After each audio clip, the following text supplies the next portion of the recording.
ഗ്രാമിക ന്യൂസിലേക്ക് സ്വാഗതം.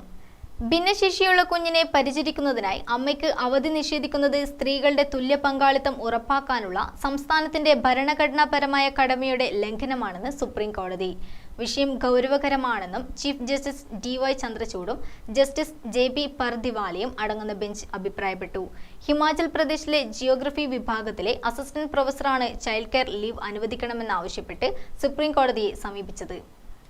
ഹിമാചൽ ഹൈക്കോടതി ഹർജി തള്ളിയതിനെ തുടർന്നാണ് യുവതി സുപ്രീം കോടതിയെ സമീപിച്ചത്. തൊഴിൽ മേഖലയിൽ സ്ത്രീകളുടെ പങ്കാളിത്തം പ്രത്യേക അവകാശമല്ല, മറിച്ച് ഭരണഘടനാപരമായ ആവശ്യകതയാണ്. ഒരു മാതൃകാ തൊഴിലുടമ എന്ന നിലയിൽ സംസ്ഥാനത്തിന് ഇത് നിഷേധിക്കാനാകില്ലെന്നും സുപ്രീം കോടതി ചൂണ്ടിക്കാട്ടി. കേസിൽ കേന്ദ്ര സർക്കാരിനെ കക്ഷിയാക്കാനും അഡീഷണൽ സോളിസിറ്റർ ജനറൽ ഐശ്വര്യ ഭാട്ടിയുടെ സഹായം തേടാനും സുപ്രീം കോടതി ഉത്തരവിട്ടതായി വാർത്താ ഏജൻസി PTI റിപ്പോർട്ട് ചെയ്തു.